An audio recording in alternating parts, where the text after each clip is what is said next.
Vətənin ötürdüyü bu səsi, bu rahatlığı heç bir zaman pozmayın.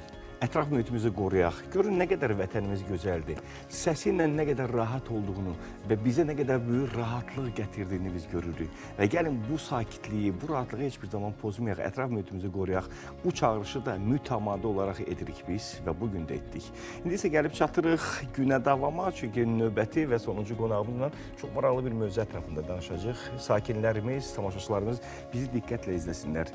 Söküntülər zamanı yaranmış olan problemlər, sakinlər və tikinti şirkətləri ilə bu arada necə razılığa gəlməlidirlər, daha çox nələri bilməliyik, nəyi bilmirik? Bax, bu sualların cavabını tapacağıq və mən böyük məmnuniyyətlə istəyirəm qonağımı dəvət edirəm. Olarmı? Orxan Musayev, təhlükəsizlik üzrə ekspert hal-hazırda bizimlə bərabərdir. Xoş gəlib, səfa gətirmişsiniz, salamlayırıq sizi. Xoş gəldiniz. Çox maraqlı suallarımız olacaq sizə, çünki mütəmadi sosial media üzərindən və yaxud elə birbaşa Azərbaycan televiziyası vasitəsilə də bizim izlədiyimiz, bu aralarda gördüyümüz söküntü zamanında tikinti şirkətlərlə vətəndaş arasında yaranmış problemi gördük. İşıqlandırdıq. Dövlətimiz də öz sözünü hər zaman deyir və günahkarlar cəzalandırılır. Bunu bildik. Bəs bilmədiyimiz hansı məqamlar var ki, tikinti şirkətlərinə bunu mütəmadi demək lazımdır və sakinlər də bunu bilməlidirlər. Buyurun. Xoş gördük bir daha. Hər bir kəsi salamlayıram, dəvətinizə görə təşəkkürümü bildirirəm. Çox aktual mövzuya toxunmusunuz. Həqiqətən də son günlər ərzində baş verən hadisə bir daha tikinti işlərinin görülməsi və yaxud tikililərin sökülməsi zamanı təhlükəsizlik qaydalarına riayət olunmasının, təhlükəsizlik qaydalarının önəmini bir daha xatırlatdı. Çünki tikinti obyektlərinin sökülməsi və tikilməsi, bunlar ayrı-ayrı proseslər olduğuna görə hər birinin özünə görə mütləq əməl olunması vacib olan qaydaları var.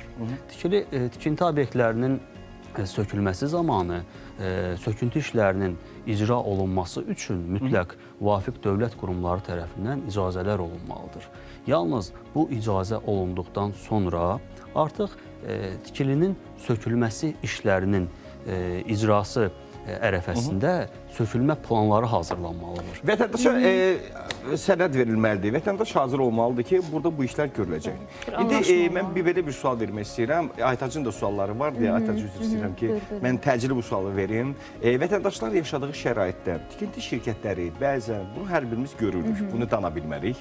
Çünki dandığımız halda sosial mediadakı bu videolar göz önümüzə gəlir və daha çox da görmüş oluruq ki, vətəndaş yaşadığı halda tikinti şirkətləri rahat bir şəraitdə işini görsün deyə müxtəlif maneələr yaradırlar. Elə maneələr yaradırlar ki, vətəndaşın evinə girib çıxmaq şəraiti azaldılır və yaxud xüsusi o çirkab suların axıntısı onların evinin qarşısında yönləndirilir. Bu kimi hadisələrlə bilmədən toxunduğu divarınıza üzr istəyirik, biz bunu yenidən tikərik kimi hadisələri görürük. Və bugün də yaşanan bir hadisə var. Hal-hazırda da bu hadisələr yaşanır. Bununla bağlı tikinti şirkəti nəyə bilməlidir? Vətəndaş nəyə bilməlidir? Çünki dövlət bununla bağlı çox qanunlar qoyub və sərt fikirləri də var ki, son sakinlə razılığa gəlməyənə qədər orada heç hər hansı bir tikinti aparıla bilməz. Doğrudur mu? Doğru qeyd edirsiniz. Təbii ki, bu işlərin aparılması zamanı təhlükəsizlik qaydalarının önəmini, əhəmiyyətini başa düşərək, bununla bağlı dövlət müəyyən qaydalar və qərarlar qəbul edib. Və bu tikililərin sökülməsi bu qədər sadə bir mexanizm deyil ki, bunu hər hansısa bir tikinti şirkəti, müvafiq dövlət qurumlarından icazə almadan və yaxud sakinlərlə razılaşdırmadan bu söküntü işlərini qısa bir müddət ərzində icra etsin. Burada kompleks tədbirlər toplusu var ki, həm hüquqi baxımından, həm təhlükəsizlik baxımından bu tədbirlər təşkil olunmalı. Yalnız bu tədbirlərin tam təşkil olunmasından sonra söküntü işlərinin icrasına müvafiq dövlət qurumlarının icazəsi əsnasında başlanılmalıdır. 2015-ci ildə Cənab Prezident tərəfindən tikinti obyektlərinin sökülməsi qaydaları təsdiq olundu. 2015-də? Təbii ki, bəli. Bugün 2025-ci ildir. Yəni 10 il bundan əvvəl. Bəli. Bu qaydalarda artıq bizim hal-hazırda baş verən, bir neçə gün bundan öncə baş verən hadisədən sonra bütün suallarımıza cavablar var. Bu cavablar həm tikinti müəssisələri tərəfindən, həm də sakinlər tərəfindən o qaydalara nəzər etdikdə tapmaq olar. Yəni orada binalar, tikinti obyektləri hansı halda sökülə bilər? Konkret olaraq bəndlər göstərilibdir. Məsələn, binaların qismən və ya tam qəzalı vəziyyətdə olması binaların, yəni tikililərin müvafiq dövlət qurumlarının icazəsi əsasında sökülməsinə icazə verən bir haldır. Bundan əlavə olaraq orada mülkiyyət növləri göstərilibdir. Bilirsiniz ki, ölkəmizdə torpaqların müxtəlif mülkiyyət növləri vardır ki, xüsusi mülkiyyət və yaxud bələdiyyə, dövlət mülkiyyətində olan torpaq sahələri mövcuddur. Bunların da fikrinizi yadınıza saxlayın, bir sual verəcəm sizə. Buyurun. Baxın, deyirsiniz ki, qəzalı vəziyyətə düşmüş evlərin sökülməsi. Tikinti şirkətləri bəzən yararlı evləri qəzalı vəziyyətə salır ki, sonra bunu sənədləşdirib qəzalı olduğunu sübut edib sökürlər. Bax, bunu da unutmayaq. Təbii bu qanuna zidd əməllərdir ki, təbii ki, bu şirkətlərin qeyd olunan əməlləri barəsində şübhəsiz ki, dövlət qurumları tərəfindən müvafiq tədbirlər görülür və görülməlidir. Çünki hansı şəraitdə tikinti şirkətinin fəaliyyətinə dayandırıla bilər? Bəli. Təbii, tikinti şirkətinin fəaliyyətinə icazəsiz hər hansısa bir tikinti və yaxud söküntü işlərinin icra etdiyi zaman dayandırıla bilər. Söküntü işlərinin icrası zamanı insanların həyat və sağlamlığına, ətraf mühitə, digər insanların əmlakına, mülkünə zərərin dəymə ehtimalı yüksək olan ərazilərdə, şəraitlərdə tikinti şirkətinin qeyd olunan işlərin icrasına dayandırıla bilər və dayandırılır da. Bilirsiniz, biz bayaq qaydalar barədə danışırdıq. Üzrlü sayın sözünüzü kəsdim, onu mütləq demək istədim ki, yəni bu hadisələrlə də üzləşdirib, buyurun fikrinizi tamam. Yəni orada konkret olaraq göstərilibdir ki, bina hansı hallarda sökülə bilər. Yəni bizim ilk qeyd elədiyimiz binanın qəzalı vəziyyətdə olması. Binanın qəzalı vəziyyətdə olması ilə bağlı müvafiq dövlət qurumu tərəfindən rəy verilməlidir.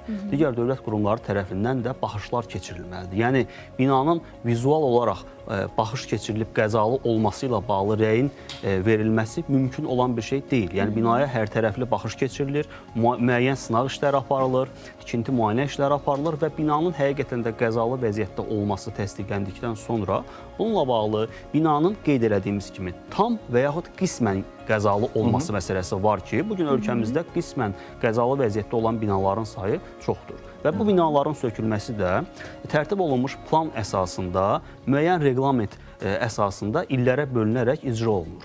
Yəni, qismən qəzalı vəziyyətdə olan binaların dərhal sökülməsinə göstəriş yoxdur. Bunlar qeyd elədiyimiz kimi müəyyən plan əsasında həyata keçirilir. Və tam qəzalı olan binalar var ki, bu binaların aşkarlandığı zaman mütləq dərhal aradan qaldırılması, söküntü işlərinin icra olunması vacib hesab olunur. Müəyyən adlarla gedir də, yəni pilot layihələr də olur ki, hansı ki, o vətəndaşlara daha çox sərf edir pilot layihələr, amma elə məqamlar var ki, insanlar oradan, yəni bir vətəndaş qaldı deyə tikinti şirkəti artıq başlayır ona biraz hücum təzyiqlər etməyə. Təzyiqlər edir ki, bu da bir imtina eləsin, getsin. Amma indi nəzərə almaq lazımdır ki, uzun illər dediyim bu 20, 30, 50 il deyil. Bundan artıq illərdir ki, babalardan, nənələrdən qalmış evlərdə yaşayırlar, nəsillər dəyişir. Amma birdən-birə qəzalıdır, odur, bu hər hansı birdir. Düzdür, biz bilirik ki, siz təhlükəsizlik üzrə ekspertsiz və siz yalnız bu tərəfdən bizə məsləhətlər verirsiniz ki, hansı məqamlara diqqət etmək lazımdır. Amma mən də fürsətdən istifadə eləyib baş verən hadisələri deyirəm ki, yəni tamaşaçılarımız da görsünlər ki, biz Azərbaycan televiziyası olaraq bütün baş verən hadisələri diqqətdə saxlayırıq. Xəbərlər olaraq biz bunu mütəmadi olaraq işıqlandırırıq və insanlarımızın yanında oluruq. Doğru, düzgün kimdirsə onun yanındayıq. Qaydalar, qanunlar, dövlətimiz nə deyirsə onun yanındayıq. Və ona görə də bu hadisələri də dilə gətirməyə bacarmalıyıq ki, biz bunu deyirik. Və bunun da qarşısını almaq üçün siz bizə doğru, düzgün istiqamətləri göstərirsiniz ki, hansı təhlükəsizlik qaydaları olmalıdır. Vətəndaşların səhvi nə zaman ola bilir? Baxın, istər dünya təcrübəsində, beynəlxalq təcrübədə, istərsə də ölkəmizdə qaydalar ilk öncə söküntü işlərinin icrasını başlamamışdan öncə təhlükəsizlik qaydalarının önəmini vurğulayır. Yəni, bütün qaydalarda, istər yerli, istər beynəlxalq təcrübədə ön planda prioritet məsələ təhlükəsizlik hesab olunur. Ona görə də bu işlərin icrasından öncə təhlükəsizlik qaydaları və təhlükəsizlik qaydalarının tələbləri tam təşkil olunmalıdır. Baxın, tikinti şirkətləri hər hansısa bir ərazini tikinti məsələləri ilə bağlı planlaşdırdıqda mütləq sakinlərlə bunu razılaşdırmalıdır. Təbii ki. Amma Orxan bəy, yəqin qatlarsınız, nəinki sakinlərlə razılaşdırma. Ümumiyyətlə, səhər yuxudan durursan, sürpriz bir şəkildə baxsan ki, hər gün övladını məktəbə apardığın yolda kənarda bir söküntü işi başlayıb və orada sadəcə kiçik belə bir hasara alınıb, heç bir işarə yoxdur, heç bir öncədən xəbərdarlıq yoxdur və belə işlər sanki gecə başlayır. Səhər yuxudan durursan ki, artıq söküntü işi başlayıb. Aytaç, belə verişdən qabaq bir maraqlı fikirdir. Onu istəyirəm Orxan bəyə də səsləndirək ki, bununla üzləşirik biz. Bəzən o vətəndaşların getdiyi səki üzərindən tikinti işləri gedir, müvəqqəti narahatlığa görə üzr istəyirik yazısı qoyulur və biz məcburi yola çıxmış oluruq. Bəli. Bu da artıq böyük bir təhlükədir. Çünki o səki darlaşır, hamının işdən çıxan və s. pik saatlar var, bilirsiniz, orada da bir sıxlıq yaranır və hətta mən yola çıxmağı o halda daha təhlükəsiz hesab edirəm. Çünki baxırsan ki, sən o tikintidən yalnız nazik bir taxta örtük qoruyur ki, oradan hər hansısa bir şey düşərsə, o taxta məni heç cürə qorumayacaq. Bu halda düşünürsən ki, qaça-qaça maşın yolu ilə keçsin, sanki daha təhlükəsiz olar. Bu halda mən sakin olaraq nə etməliyəm? Doğru qeyd edirsiniz. Bu cür hallarla bizlər də rastlaşırıq. Bu da təbii ki, təhlükəsizlik qaydalarının kobud şəkildə pozulmasıdır. Çünki hər hansısa bir tikinti-söküntü işlərinin icrasından öncə insanların rahat və sərbəst hərəkət etməsi üçün xüsusi yerlər təşkil olunmalıdır. Bu yerlərdə insanlar rahat və sərbəst şəkildə hərəkət etməlidirlər və yuxarıdan hər hansısa bir düşən əşya və yaxud tikinti materialları insana zərər verməməlidir. Burada həm insanların, həm də ətrafda olan nəqliyyat vasitələrinin, digər əmlakın, ekologiyanın, ətraf mühitin də təhlükəsizliyi mütləq qorunmalıdır. Baxın, tikinti şirkətləri bu işləri icra etməmişdən öncə nəinki insanların keçid hissələrində, hətta hündürmərtəbəli binaların düşən əşya ehtimalı olan yerlərində belə xüsusi torlar təşkil etməlidir. Yəni, yuxarıdan düşən hər hansısa bir əşyalar aşağı deyil, həmən torların üzərinə yığılmalıdır. Yəni, burada bütün tikinti-söküntü işlərinin icrası zamanı digər insanlara, ətraf mühitə, əmlaka dəyən zərər minimum olmalıdır. Yalnız bu təşkil olunduqdan sonra bizim qeyd elədiyimiz digər işlərin icrasına başlamaq olar. Orxan bəy, o qədər gözəl danışdınız, o qədər gözəl, səlis şəkildə fikrinizi bildirdiniz ki, biz sizə təşəkkür bildiririk. Və çox sağ olun ki, təklifimizi qəbul edib gəldiniz. Xatırladım ki, qonağımız Orxan Musayev təhlükəsizlik üzrə ekspert idi. Tikintilər və vətəndaşlar arasında narahatlıq, narazıçılıq nədən ibarətdir? Daha çox hansı təhlükəsizlik qaydalarına riayət olunmalıdır? Bax, bir daha buradan səslənirik, bir daha Orxan bəyin söylədiyindən çıxış edən deyirik ki, vətəndaşları yaşadığı evdə, tikinti şirkətləri maneələr, süni maneələr yaratmaq üçün, evi qəzalı vəziyyətə gətirib sonradan yalandan bəhanə edib sökmək üçün bəhanə axtarırlar, amma bunu etməyin. Çünki Azərbaycan televiziyası hər zaman bu məqamları izləyir və işıqlandırmağa da hazırdır. Orxan bəy, çox sağ olun gəldiniz. Siz sağ olun. Və təbii ki, biz bax bu